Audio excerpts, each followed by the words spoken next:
Ladies and gentlemen, this is Tokyo Skytree.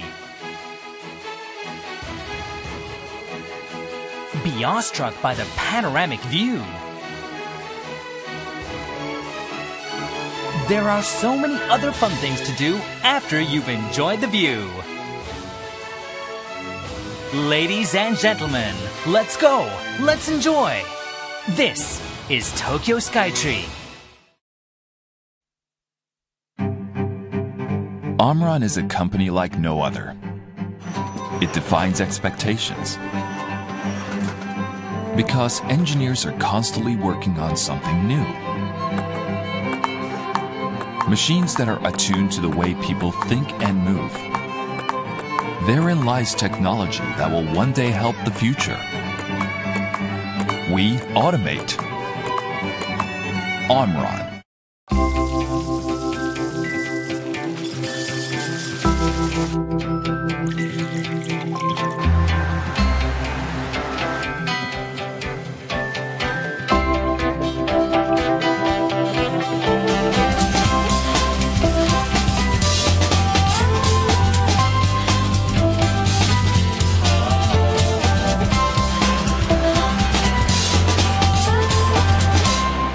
Mitsui & Company.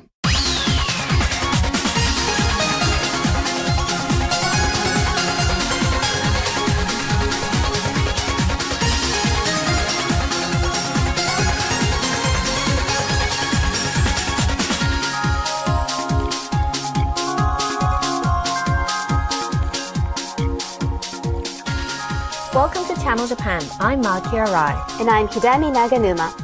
Every week, we bring you the freshest information out of Japan from a studio here in Tokyo. From the economy to culture and even food. If you want to find out the latest in Japan right now, this is where you'll find it. And these are our topics for today. In Project Japan, Japanese hospitals extend assistance across Asia to improve medical care. From World Business Satellite, a sports test to uncover the hidden physical talents of children. Also from World Business Satellite, wearable devices that are being developed for business usage. And in Takumi, a craftsman who developed an emergency use water purifier. First up is the Project Japan. Today we'll be looking at projects to promote Japanese medical technologies overseas. So how widespread are Japanese medical technologies around the world? Well, as it stands right now, not so much. If you look at Japan's trade balance in terms of medical equipment, there was a 700 billion yen deficit in 2012. Well, I know that medical technologies are one area that's been positioned as a new growth area under Abenomics. It is. And the government is aiming to double the export value of medical equipment from 1 trillion yen in 2012 to 2 trillion yen by 2020. That's quite an ambitious target. So what's being done to achieve that? Well, a consortium of business and academia has been formed and various initiatives are being implemented. They provide both Japanese-made equipment and pharmaceuticals as well as the expertise of doctors and nurses. So closer cooperation between, say, universities and medical device makers to expand into overseas markets. Exactly. Now, our report is on Nagoya University, which is expanding the use of Japanese endoscopic technology in Vietnam for the early treatment and detection of cancer. The Project Japan. Trước hết, thay mặt lãnh đạo Bộ Y tế nước Cộng hòa xã hội chủ nghĩa Việt Nam, tôi xin nhiệt liệt chào mừng toàn thể quý vị đại biểu, các vị khách quý đã đến với thủ đô Hà Nội tham dự hội thảo y tế của trường Đại học Nagoya ngày hôm nay. This March, a seminar on the diagnosis and treatment of cancer and other lifestyle-related diseases was held in Hanoi, Vietnam, organized by Nagoya University of Japan and Nikkei. As Vietnam undergoes rapid economic development, cases of digestive diseases, including cancer, have been on the rise. Amid this, the Hue University of Medicine and Pharmacy reached out to Nagoya University, with which it has a long-standing relationship. They have been carrying out a project to broaden medical support in the country by strengthening training of endoscopic specialists. The seminar was held as part of this effort. Nagoya University Hospital is equipped with more than 1,000 beds and receives over 2,000 outpatients a day, making it a key medical facility in the Chubu and Tokai region. It is designated as an advanced treatment hospital, providing specialized medical care using the latest procedures. In particular, the facility is said to boast world-class endoscopic treatment techniques that use cameras to directly detect cancer and other diseases of the digestive system. Project leader, Nagoya University professor Hidemi Goto, explains how the medical assistance program in Vietnam got its start. In Japan, there are about 30,000 doctors who can perform endoscopic procedures. Of them, those specialized in the digestive system number 17,000. So people in Japan can quickly receive treatment at nearby hospitals. But in Vietnam, you have to go to big hospitals and might have to wait a full day. We felt that we might be able to contribute to the people of Vietnam by focusing on and nurturing young doctors. This is the Endoscopic Training Center for Asian Doctors, where they train visiting fellow researchers from around Asia on endoscopic diagnosis treatment.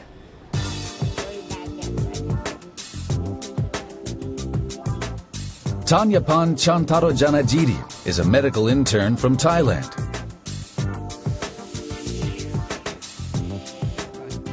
She came to Japan a year ago and is currently learning about Japanese endoscopic techniques here at Nagoya University. So now, having been in this training program for a year, what are your thoughts or challenges that you faced? First of all, the system is different. In Japan, it's different from in my country. But when I came here, I learned many things, not only about the knowledge, but also about the techniques, about the new equipment, and all the cultures, and everyone are always willing to teach me. So I think it's a very good opportunity for me to study here. Many things here I've seen only in textbooks or in journals, but I've seen the real things. It's totally different. Before, I just realized that I have very narrow vision, but here I just opened my mind and learned many things that I've never learned before. Japan was very strongly investing in the findings of early stage cancer. I think that finding early stage means that you can have a better chance of survival, and you can provide the early treatment, which means cure. But in my country, unfortunately, sometimes most of the patients we've seen in a very late stage. Sometimes the prognosis is very bad, and the patient just survives shortly after diagnosis. So this is totally different. But anyway, depends on the epidemiology difference between Thailand and Japan. I think sometimes we have to reconsider about will we adapt all the techniques from Japan to use in our country or not. But anyway, this is one of the methods that before we overlooked, but now we know it better, and I think that we need some adaptation to use in my own country.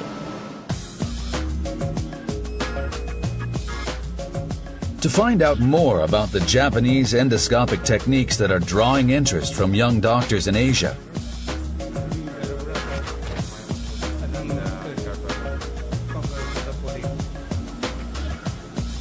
we asked Professor Goto to show us the latest advancements in the field. This is called an ultrasonic endoscope. We were just examining a patient with a gallbladder polyp and checking the pancreas. Typically, an external ultrasonic device is used on the surface of the stomach, but because of fat layers and air, it's difficult to make a diagnosis. With this, we can put it inside the intestine or duodenum, allowing us to see the condition directly and carry out a detailed examination.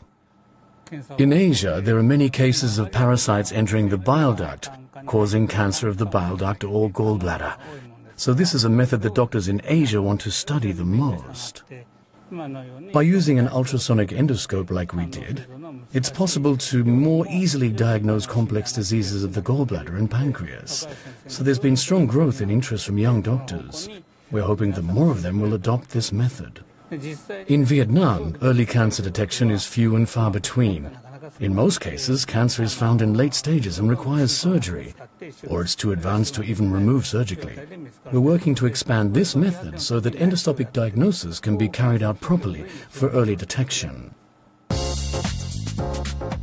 The Medical Assistance Project is a collaborative effort led by Nagoya University, with participation by medical equipment makers and pharmaceutical firms. The members of this consortium explain how the project may help Japanese medical technologies gain wider overseas exposure. Endoscopes are a type of medical equipment that may help in the early detection of digestive diseases. If cancer is found at an early stage, open surgery won't be necessary. It could be treated endoscopically. Under Nagoya University's program, not only doctors, but also nurses are dispatched to provide instructions, as well as training on preparations before treatment, body position, maintenance, and placement of equipment, and various aspects of endoscopic treatment. By having a team of medical professionals carry out training in Japanese endoscopic treatment, we believe this is helping to strengthen the capabilities of hospitals. This time, the idea is for a team of experts from Nagoya University to carry out proper training.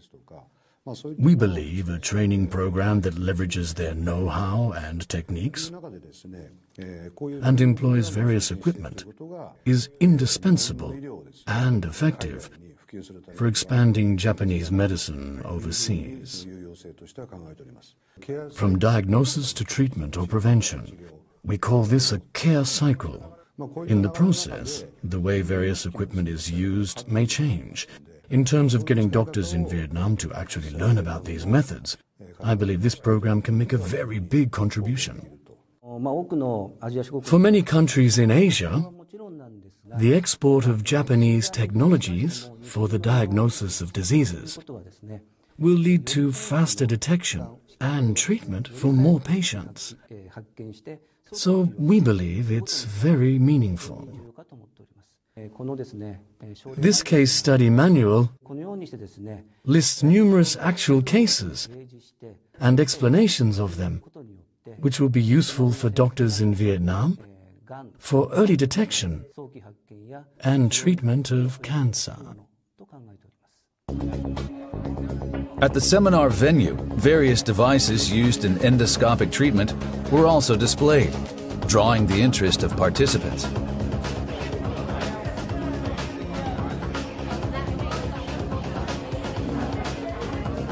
Noriyoshi Fukuoka worked at the Ministry of Economy, Trade and Industry to promote medical technologies overseas, and is currently with the Japanese Embassy in Thailand. He explains the key points to this initiative.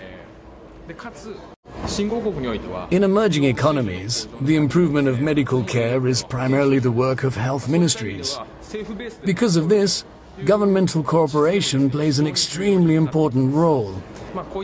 This kind of partnership among industry, government and academia is essential in combating cancer and other lifestyle-related diseases.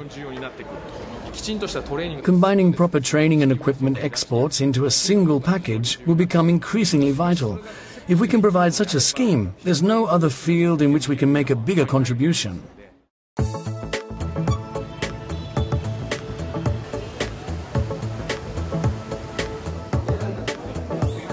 At the end of the seminar, a visit was organized to the Bak Mai Hospital, which received training in Japanese endoscopic techniques.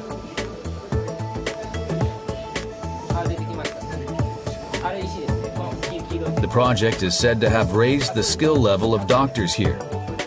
As a result, early-stage cancer has been detected with greater frequency, with the hospital able to carry out endoscopic treatment on site.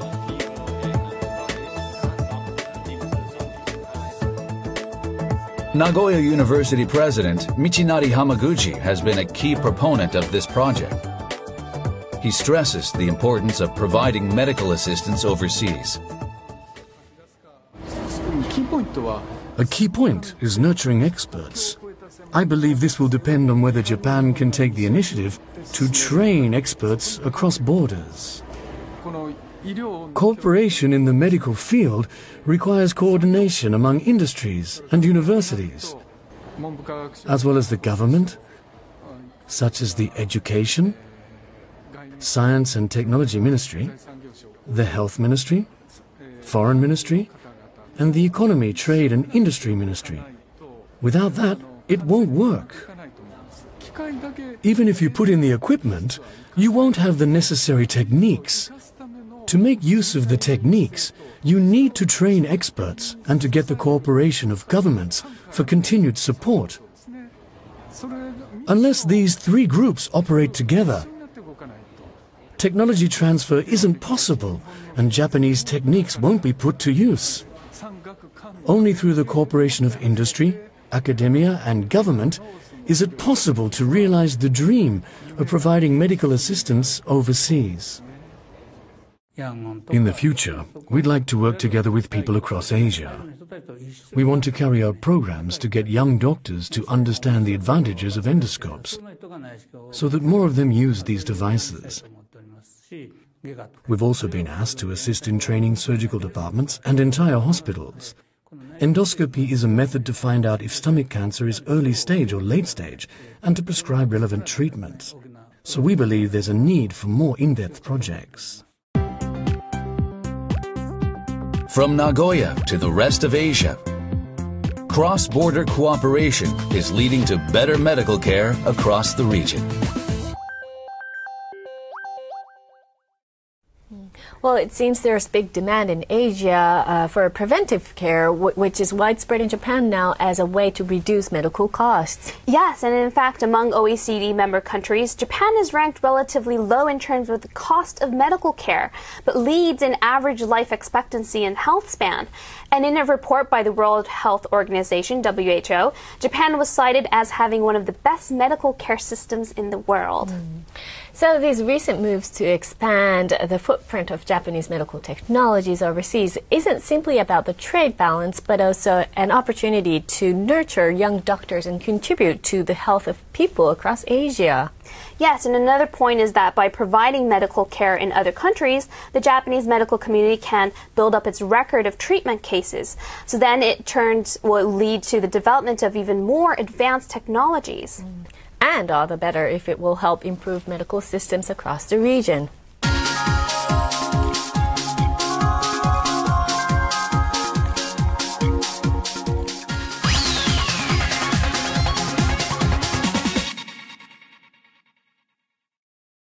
Man, look at all these cars. Hey, have you heard, by the way, the Japanese company Kobelco is working to make the world's cars lighter. So what does that mean? Kobelco is using aluminum and steel technologies to make car parts and bodies lighter around the world. Ah, Japanese technology. The country of karate. Ha! Ha! Ha! Why do we always do that? I don't know. The talk of the world. Kobelco.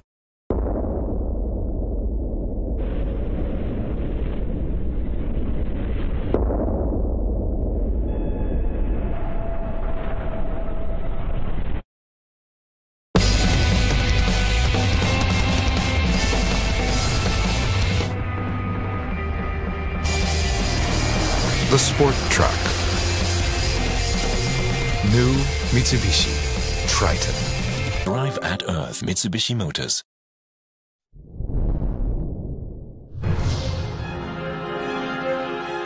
Sasuke, a new type of sports entertainment program conquering the world. It's about human achievement and people's passions, and I think that relates to almost everybody. From Japan to the world, Ninja Warrior, Tokyo Broadcasting System.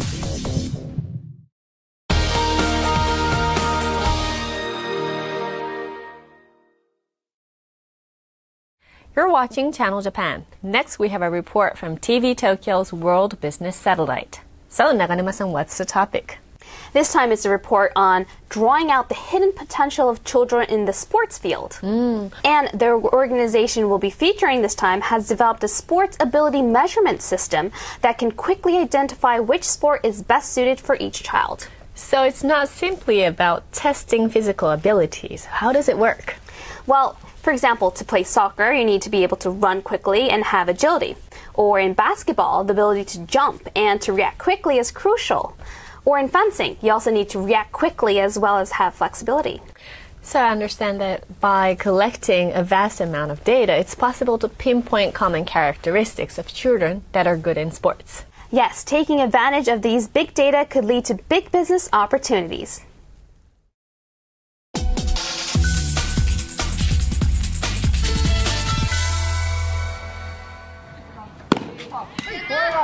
I can't hear you!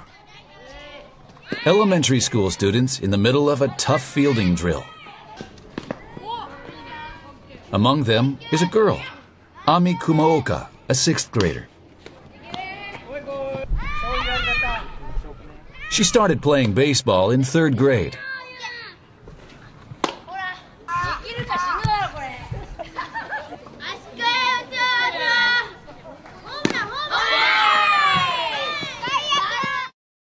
Picked to play for the Itabashi Ward team, she became captain and clinched 2nd place in the All-Tokyo baseball tournament. However, Yes. The sports test showed volleyball would be best for me. she'll quit playing baseball in February and join a volleyball team. The reason is a sports test she took in December last year. It determined that the sport most suited to her abilities was volleyball, not baseball. After learning of the result, Ami decided to make the switch. There are a lot of possibilities for her, so it would be a waste to only focus on baseball right now. She might actually find another sport that she can excel in. Shiraishi, Sanga Prefecture. The sports test that convinced a young baseball player to change course is also being held here. One of the components is a 10-meter dash.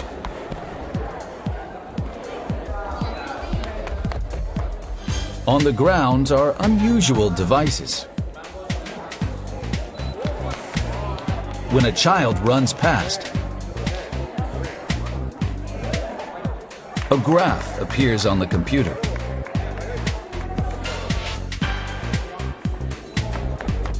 It shows the running speed in 1-second intervals. In this child's case, his initial speed was 3.89 meters per second, and the top speed 5.7 meters per second.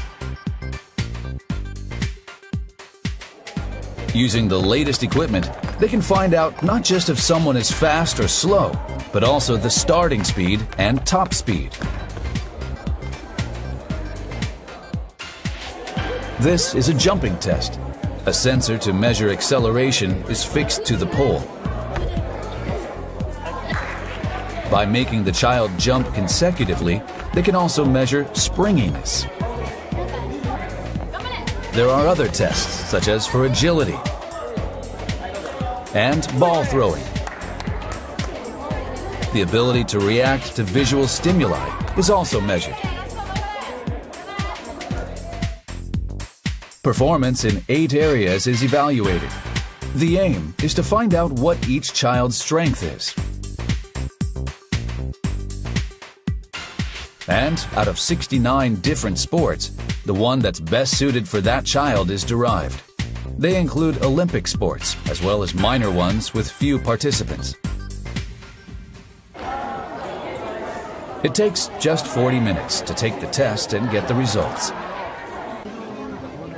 As it's possible to immediately find out the potential abilities of their children, the parents listening to the results wear serious expressions. Doing a sport that she isn't suited for is meaningless, so this is helpful. This sports test is said to pinpoint hidden abilities that children themselves aren't aware of. In the past, it has also helped identify Olympic-level athletes. The Tokyo Olympics is right around the corner. If someone from this neighborhood wins a medal, it would build local pride. But Shinya Oshima of the Sports Talent Discovery Association, who has promoted this test, has another objective. Identifying someone who goes on to become an Olympic athlete is just part of it. Our big goal is to discover the potential abilities of as many children as we can and lead them toward an environment where they can harness those abilities. The Tokyo Olympics is just the start. Mr. Oshima wants to make sure the growing interest in sports doesn't fade out after 2020. On his computer is a strategy that may help him accomplish that. We researched if physically talented people eat rice or bread. Right now, there are more talented people who eat bread. Mr. Oshima surveys people who take the sports test, asking them questions such as what they eat for breakfast and whether they walk up hills and stairs. Gathering data on their everyday lives, he studies how that relates to sports ability. Based on what he has learned so far, children with high sports ability are second children. Eat bread for breakfast. Go to sleep by 10 at night. And have good grades. Past extracurricular activities are also an important factor. To become a top athlete, what kind of a sports background is critical? This is also a question he is trying to answer. By finding correlations between the data and strong athletic ability, we're trying to learn how to improve athletic ability. Then we'll be able to recommend what a child needs to do now. To make the test more accurate, he says they need to continue holding these measurement events. But a single event can cost up to 3 million yen, a sum that few local governments can afford. How can they create an environment to encourage more children to take part? On this day, Mr. Oshima visits a PR firm called Sunny Side Up. The company has worked with numerous athletes and sports event organizers. The plan is to provide the data collected to companies and get them to sponsor the sports test. At the meeting, there's strong interest in data indicating that children who eat bread for breakfast have higher athletic abilities. Overall, there are more bread eaters. For a food maker, learning about the relationship between eating habits and improvement of physical abilities might lead to something interesting.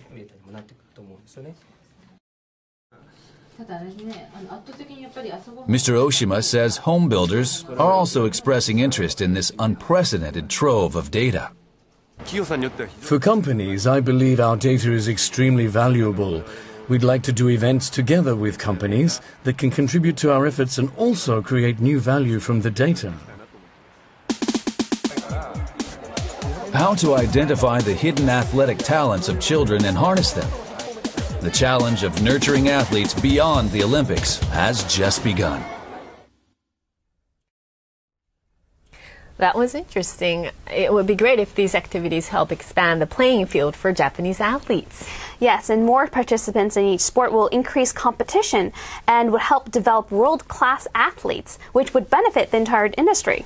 Well, the development of sports can also contribute to the development of the countries themselves.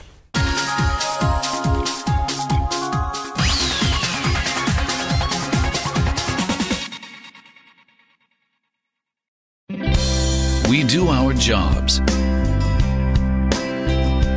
with sincerity and integrity to make a better living environment for the people and our society. Today's work, tomorrow's heritage. Shimizu Corporation. Tomorrow never ends with you. With you. When the morning falls, we there so long.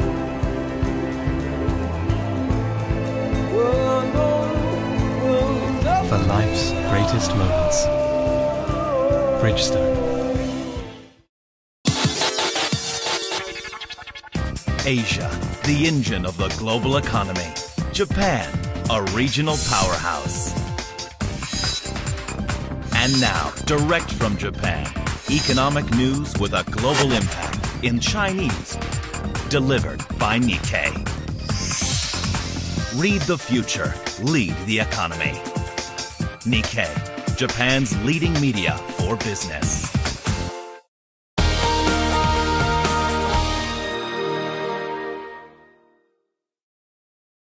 And moving on to our next topic.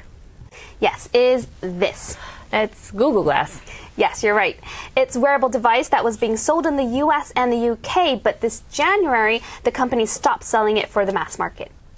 But I understand the use of Google Glass in the corporate market has been growing, and I heard both General Motors and Boeing are testing it on their assembly lines. Yes, that is right. And now Japanese companies are getting into the game and developing new smart glasses by weaving in aspects of Japanese-style hospitality.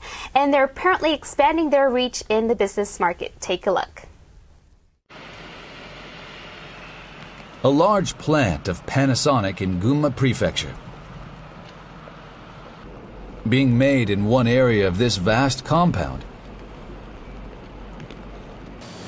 are refrigerated showcases used in convenience stores and supermarkets. As requirements differ depending on the customer, various types are made in small volumes. In a section of the production line, a strange sight. A person with a wearable device called Smart Glass is carrying out complex tasks one after another. An experienced worker, perhaps. The video is sent wirelessly from the tablet.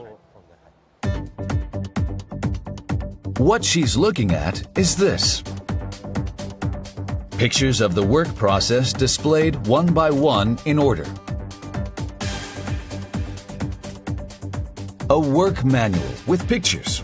By using this, even a worker with no experience can carry out the tasks. In November last year, Panasonic began using this device on part of its assembly line.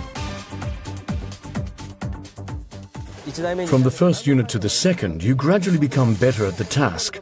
By wearing this, workers can keep up with the assembly schedule from the first unit they work on. Here, a seasoned worker wearing a camera. The work is captured from her viewpoint with the footage used for the manual. Until now, there was a heavy emphasis on placing leaders or veterans next to new hires so that they can teach how to do things. With this, we can provide all the necessary information with just one picture. The assembly work comprises 800 or so processes. This is the workflow chart. If you connect all of the processes, it becomes this long. For a single worker to memorize all of the tasks is next to impossible. The manual used until now is a thick booklet. It has about 200 pages. If you forget how to do something, you have to stop and look at it again. The company plans to adopt this method for products with multiple designs but small volumes. We want to pass on know-how digitally, including the transfer of skills. The turnover of workers at our overseas plants is high, so this will be a big help. Smart glasses captured the international spotlight with the launch of Google Glass. But this January, Google suddenly announced it would stop selling the consumer version of the product. One reason is said to be the privacy issue, and the company is believed to be focusing on developing a product for corporate use. In the corporate use wearable market, Japanese manufacturers are actually further ahead than rivals in many countries. As Google pulls back, they are jumping in to market their own products in the manufacturing and logistics industries. The lead Japan has taken in commercializing wearables is also attracting interest from software makers overseas. Welcome. The time is 6:47 a.m. This is a warehouse of the future. As part of a promotional video of their software, they are showing the potential applications of smart glasses. This company says it's impressed by the capabilities of Japanese manufacturers. Japanese manufacturers are ahead in some aspects. These products are still under development, but battery life has been improved, and problems such as the viewing angle are being fixed. Sabae, Fukui Prefecture. Known as the capital of eyeglasses, this city produces 95% of the eyeglasses made in Japan. Kazumi Komatsubara has been working to promote the Sabae brand. In his hand is Google Glass. This has a prescription lens. Know-how in eyeglass making is crucial. We've been able to put that know-how to use. Google Glass is said to incorporate world-class technology from Sabae for its frame and screws. The removal of Google Glass from the consumer market should be troubling news for him. But Smart glass project. it's happening. Revolutionary for sure. It's from Sabae after all. he has teamed up with major manufacturers and is working on a new type of smart glass. He says it will be unveiled this autumn. The project involves more than 500 eyeglass companies in Sabae. They are betting their future on next-generation wearable devices.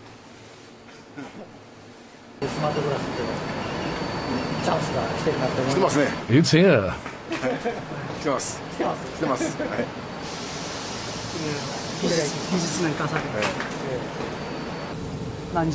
Many different technologies will be necessary. There are hundreds of companies here, so you can choose depending on what you need. Smart glasses are starting to be used in a variety of situations. Japan may be leading the way. Interesting. Well, making the techniques of experienced workers more visible to improve the skills of the others. And smart glasses are definitely an effective tool. Yes, smart glasses for the manufacturing industry have very specific and clear purpose, so development is faster, and the path to monetization is a lot clearer. Well, this is definitely one market where I can see wearables really taking off. And after the break, we have a new episode of Takumi.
Channel Japan.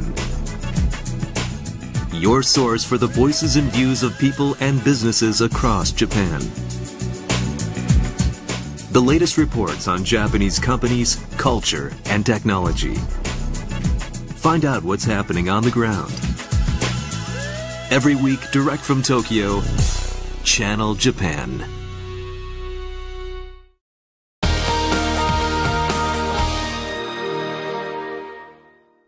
You're watching Channel Japan. Next, we bring you a segment called Takumi from Science View, a program produced by NHK that introduces the latest developments in science and technology in Japan.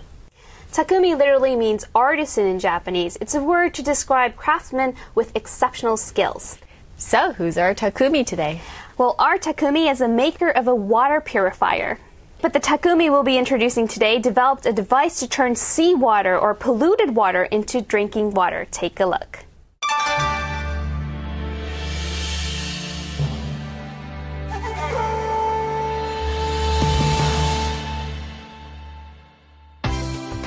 In the heart of Western Japan in Osaka, we found an innovation that's attracting a lot of attention.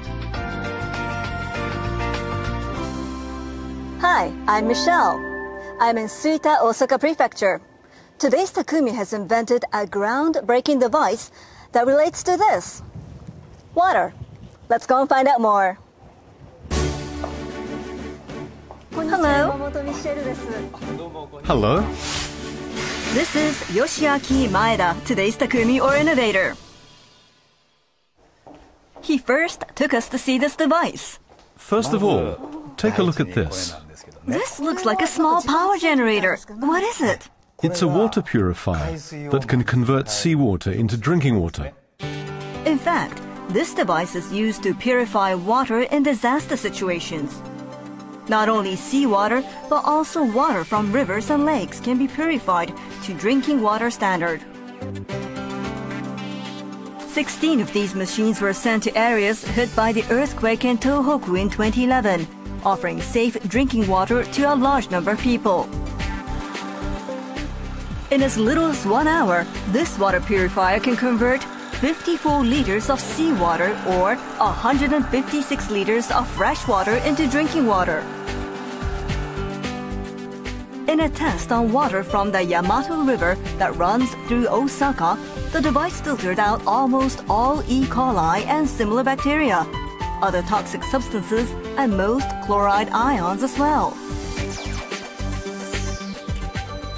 The Takumi's device only uses 660 watts of electricity. That's half the amount required by a microwave oven. But he has also invented an even more efficient purifier, especially for disaster situations. Now I'd like to show you this. What then appeared was... This is it. This is an ordinary suitcase, isn't it? That's what it looks like, yes. So the device is inside? Yes, the water purifier is inside it. When it is opened up, the nozzle comes out like this, and you can start purifying your water. To test its performance, let's see it in action. We first add this to the water source. The mixture that Takumi prepared contains Chinese tea, coffee, and vinegar. He will now run it through the purifier.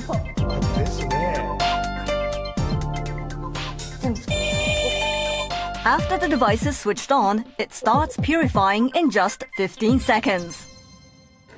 It's okay to drink now. It's okay? Then I'll try some. Oh, it's so clear. Whoa, it's crystal clear. And you can't smell a thing now. Okay, let's give it a try. 자, itadakimasu.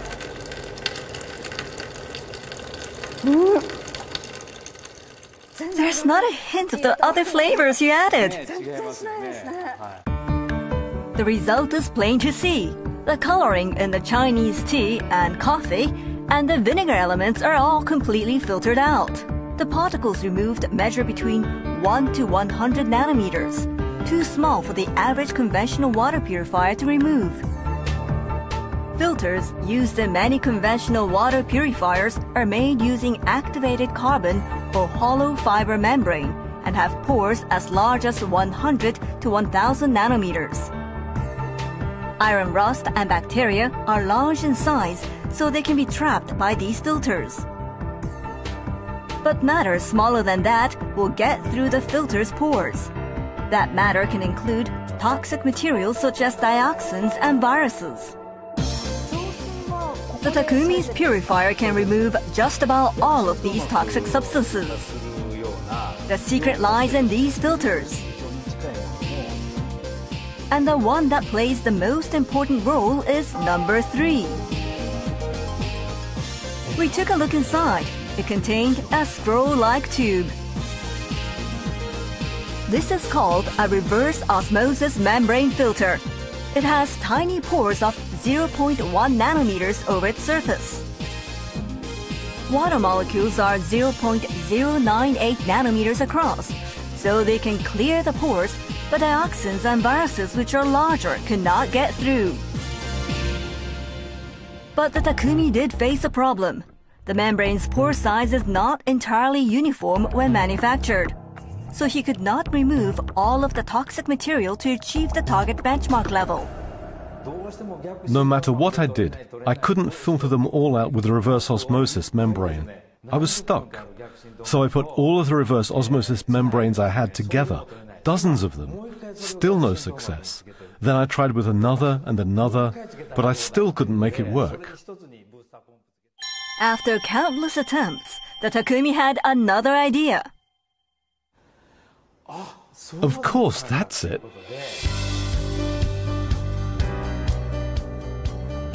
Toxic materials passed through the pores because they were so small. The Takumi's idea was to bunch them together to make a bigger mass so the filter would then catch them. It is the first filter which carries out that function, although the details are a trade secret. The material that is treated in the first filter passes through the second filter, and then it is caught by the reverse osmosis membranes in the third filter. Once it has passed through this stage, it has produced water with almost no impurities. But it is now known that high-purity water not only actually tastes bad, but it is also not good for your health if consumed over an extended period of time. So the Takumi adds minerals derived from coral at the fourth filter stage. In this way, the Takumi's water purifier is able to produce high-purity drinking water that also tastes good. At the moment, we only offer premium water purifying devices. So now I would like to produce more reasonably priced models. I'm also working on a new water purifier that will reproduce the taste of different water minerals from around the world. I found it amazing that it only uses half the electricity needed to run a microwave oven. Yes, and another amazing point is that it can be hooked up to a car battery, so it's possible to make clean water even if there's a blackout. It would be really helpful not just in an emergency situation, but also in countries that don't have proper water supply infrastructure. And that brings us to the end of this edition of Channel Japan. We have much more in store for you, so join us again next week.